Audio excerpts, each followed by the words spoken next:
تذكر يوما كنت تعانق دمعة الفكر تناجي الله في صبر وترجو رحمة تسري فعاش القلب إخلاصا وصرت تحوم كالطير تحلق في ثقافة. امت کے لیے تعلیم ہے کہ اللہ کے نبی علیہ الصلوۃ والسلام جانتے تھے عورتوں کی محبت تمہارے دلوں کو سخت کر دے گی، مال کی محبت تمہارے دلوں کو سخت کر دے گی، دنیا کی محبت تمہارے دلوں کو سخت کر دے گی، اولاد کی محبت تمہارے دلوں کو سخت کر دے گی، بلڈنگوں کی محبت تمہارے دلوں کو سخت کر دے گی، سواریوں کی محبت تمہارے دلوں کو سخت کر دے گی، جائیداد اور املاک کی محبت تمہارے دلوں کو سخت کر دے گی، ہاتھ میں کھیلنے والے پیسے کی محبت تمہارے دلوں کو سخت کر دے گی۔ جب دل سخت ہو جائے تو اس طرح سے اپنا علاج کر لے، کھڑے ہو جانا اللہ کے سامنے، قرآن کی تلاوت کرتے جانا اور روتے جانا یہاں تک کہ تمہارے دل کی سختی ختم نہ ہو جائے۔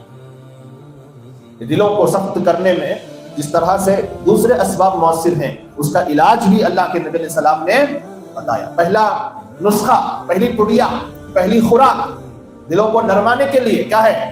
کثرت سے قرآن پڑھتے رہا کرو، کثرت سے۔ ایک مرتبہ حضرت عبداللہ بن مسعود رضی اللہ تعالیٰ عنہ سے اللہ کے نبی علیہ السلام نے فرمایا کہ اے ابن مسعود تم قرآن پڑھ کر مجھے سناؤ، اللہ قرآن پڑھ کے مجھے سناؤ، میں تم سے قرآن سننا چاہتا ہوں۔ حضرت عبداللہ بن مسعود کہتے ہیں میں نے عرض کیا یا رسول اللہ قرآن تو آپ پر نازل ہوا ہے، میں آپ کے سامنے کیسے پڑھ سکتا ہوں؟ آپ تو قرآن کا منبع اور مخزن ہے، قرآن آپ کے دل پر، قلب مطہر پر اللہ نے اتارا، میں آپ کو سناؤں میری مجال، میں آپ کو کیسے سنا سکتا ہوں؟ جس پر خود قرآن نازل ہو اس کو میں کیسے پڑھ کے سناؤں؟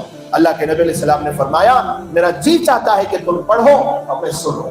جب اصرار ہو تو ادب کا تقاضا یہ ہے کہ فوراً حکم مان لیا جائے۔ یہیں سے قاعدہ نکلا ہے الادب فوق الامر، الامر فوق الادب، الٹا بول دیا سوری، الامر فوق الادب، حکم ادب سے اوپر ہے۔ ادب ایک چیز کا تقاضا کرتا ہے، حکم ایک چیز کا تقاضا کرتا ہے۔ ماننا کس کو مانیں گے آپ؟ حکم کو مانیں گے، سمجھ میں آ رہی بات؟ تو یہاں اللہ کے نبی علیہ السلام کا حکم سمجھ کر حضرت عبداللہ ابن مسعود رضی اللہ تعالیٰ عنہ فرماتے ہیں میں نے قرآن پاک کی سورت پڑھنی شروع کر دی، سورۃ النساء پڑھتا جا رہا تھا۔ بہت دیر پڑھنے کے بعد نبی کریم صلی اللہ علیہ وسلم کے چہرے انور کو دیکھا کہ آپ کا کیا حکم ہے، مزید پڑھنے کا یا رک جانے کا؟ کہتے ہیں میں نے اللہ کے نبی علیہ السلام کو دیکھا تو آپ زار و قطار رو رہے تھے، زار و قطار رو رہے تھے، مسلسل آپ کے آنسو بہ رہے تھے۔ صحیح بخاری کی روایت ہے، ترمذی میں بھی آئی ہے۔ اب بتائیے کہ اب یہ اللہ کے کلام کی برکت نہیں تو اور کیا ہے؟ یہ اللہ کے کلام کی تاثیر نہیں تو اور کیا ہے کہ دلوں میں ایسا اثر کرتا کہ جب پڑھنے والا پڑھتا تو پڑھنے والے پر بھی اور جو سنتے ان پر بھی، دونوں پر ایک اثر مرتب ہوتا تھا، یہاں تک کہ بڑے بڑے منکر اور کافر لوگ جن کے دلوں کی سختی خدا کی قسم پتھروں سے زیادہ بڑی ہوئی تھی، لیکن اللہ کے نبی علیہ السلام جب قرآن ان کے سامنے پڑھتے تھے تو ان کے دل بھی ایسے نرم ہو جاتے تھے جیسے قوم